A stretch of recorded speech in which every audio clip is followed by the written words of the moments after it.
Assalamualaikum warahmatullahi wabarakatuh. Salam Om Swastiastu, Namo Buddhaya, salam kebajikan dan salam sejahtera bagi kita semua. Halo teman-teman, perkenalkan nama saya Nabila Zahra. Dan saya Naisila Raini Putri Rega. Di program kali ini kita bahas topik serius yang bisa menghancurkan masa depan, yaitu tawuran pelajar. Aksi yang bukan hanya membahayakan diri sendiri, tapi juga meresahkan masyarakat dan mencoreng dunia pendidikan. Apa penyebabnya? Siapa yang paling bertanggung jawab? Dan bagaimana peran pihak polisi serta sekolah dalam menanganinya? Nah, kita akan kupas tuntas bersama narasumber langsung dari pihak kepolisian. Jadi, tetap di sini karena pembahasan ini penting untuk kita semua. Pertanyaan saja ya. Apa saja faktor pemicu utama yang biasanya mendorong terjadinya tawuran antar pelajar? Ya, faktor yang mendorong terjadinya tawuran antar pelajar itu banyak. Tadi contohnya masalah gengsi antar sekolah, kemudian pacar, dan lain-lain. Oke Bapak, bagaimana proses hukum terhadap pelajar yang terbukti melakukan kasus tawuran? Apa tadi? Bukti? Proses hukum terhadap proses hukumnya ya terhadap pelajar ya. Jadi terhadap pelajar itu ya karena banyakkan pelajar ini kan di bawah umur. Itu kalau kita katakan itu bahasa hukum sekarang ini ABH. ABH itu anak yang berkonflik atau berhadapan dengan hukum. Dan mereka ada peradilan anak sendiri.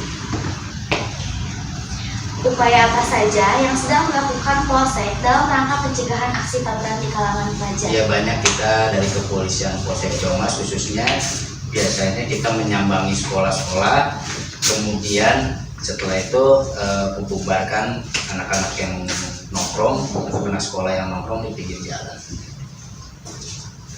Apakah pihak kepolisian memiliki data jumlah kasus tawuran pelajar dalam 1 tahun terakhir? Dan apakah kasus ini meningkat atau menurun, Pak? Ya, kalau tahun ini banyak kita menangani justru lebih banyak anak-anak sekolah untuk tahun ini. Cuman saya banding dengan tahun kemarin 2024 itu sekarang lebih menurun. Untuk wilayah Ciamas. Kalau boleh tahu nih Pak, sejauh mana media sosial berperan dalam memicu aksi tawuran antar pelajar? Ya, justru mereka ini kadang perjanjian melalui Instagram, terus kemudian media Facebook, terus ada lagi dari WA dan juga gitu. Mereka jadi janjian, kemudian menentukan tempat, habis menentukan tempat baru mereka melakukan. Berapa tahun hukuman bagi pelajar yang melakukan kasus tawuran, Pak? Untuk berapa tahun ancaman hukumannya, yaitu tergantung mereka melakukan pidananya.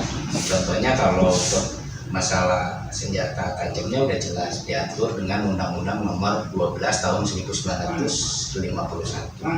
Dan kalau ada korban ditambah lagi dengan pasal 351 atau 352-nya, dan bisa ancaman hukumannya bisa sampai 1 sampai 2 tahun untuk anak di bawah umur.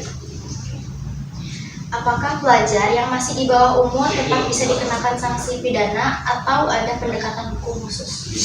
Bisa, tentu bisa. Dari 14 tahun ke atas itu sudah ABH, anak yang bermasalah atau berkonflik dengan hukum, atau anak yang berhadapan dengan hukum, itu sudah bisa dihukum di peradilan anak.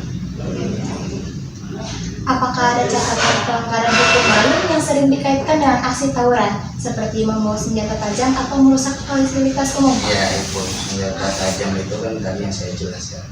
Itu kan membawa senjata tajam dalam artian untuk tawuran ini kan untuk melukai orang lain.